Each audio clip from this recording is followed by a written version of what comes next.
Mein Name ist Leonhard Wörndl. Ich war Studiengangsleiter, erster Studiengangsleiter im Studiengang Entwicklung und Management touristischer Angebote. Dieser Studiengang wurde gestartet im Jahre 2000. Damals gab es diese wunderbare Fachhochschule, dieses Gebäude hier noch nicht, und wir waren in der Schule in Glessheim untergebracht. Und es war dort so, dass wenn die Glessheim-Studenten gegangen sind, da sind unsere Studenten gekommen am Abend 18 Uhr. Wir waren ein berufsbegleitender Studiengang, wir waren quasi allein im Haus. Das war einerseits wunderbar, aber andererseits auch wieder problematisch. Es gab keine Versorgung, keine Verpflegung, kein Buffet und nichts. Und die Leute sind teilweise, die Studierenden, von der Arbeit gekommen, waren hungrig. Und so haben wir begonnen, in den Pausen Kaffee zu kochen im Studiengangsbüro. Und die Studenten haben teilweise Kaffee und Kuchen mitgebracht. Und es war eine sehr, sehr familiäre Atmosphäre. Man hat sich gut gekannt, man hat alles besprochen. Es hat sicher keine verdeckten Probleme gegeben, man hat über alles geredet. Das Problem ist nur entstanden, als der zweite Studiengang gekommen ist, mit wieder 30 Studierenden. Und als wir quasi das Service-Level zurückfahren mussten, hat es Beschwerden vom ersten Studiengang gegeben, dass sie nicht mehr rechtzeitig einen Kaffee bekommen und dass man plötzlich sich anstellen muss und dass das alles einfach nicht mehr so perfekt funktioniert, wie es mit einer kleinen Familie ist. Und mich hat das so erinnert daran, eine Situation, wenn man ein Kind hat und es kommt das zweite.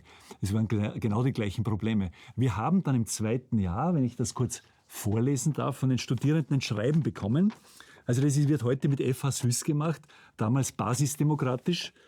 Ein Schreiben, wo die Studierenden geschrieben haben: Wenn du zufriedene, überzeugte FH-Studenten haben willst, trommle nicht wahllos Vortragende und Referenten zusammen, beschäftige sie nicht mit Scheinprojekten, kneble sie nicht mit der Anwesenheitspflicht, sondern lehre sie die Sehnsucht nach der Entwicklung und dem Management touristischer Angebote.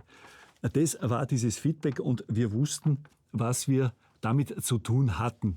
Es war auch eine zweite Sache, möchte ich bemerken dazu.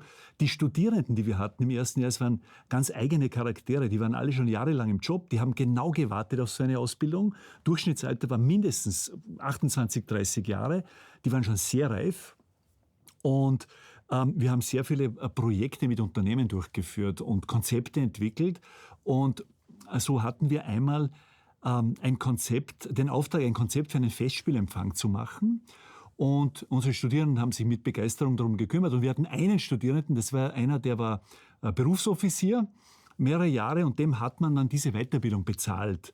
Also er war Offizier auf Zeit und konnte dann bezahlt in die FH kommen, zu studieren. Er war ein ganz eigener Charakter, er war sehr führungsstark, klarerweise. Und wir hatten dann dieses Konzept dieses Festspielempfangs und wir haben das präsentiert vor prominentem Auditorium und er hat präsentiert, weil er war der mit der meisten Bühnenpräsenz. Und er hat dann erklärt, feinste Weine, wunderbar bekleidete Kellner, wie man das Rahmenprogramm gestaltet, alles vom Edelsten. Und er hat geschlossen mit den Worten: Wie Sie alle wissen, ohne Mampf kein Kampf.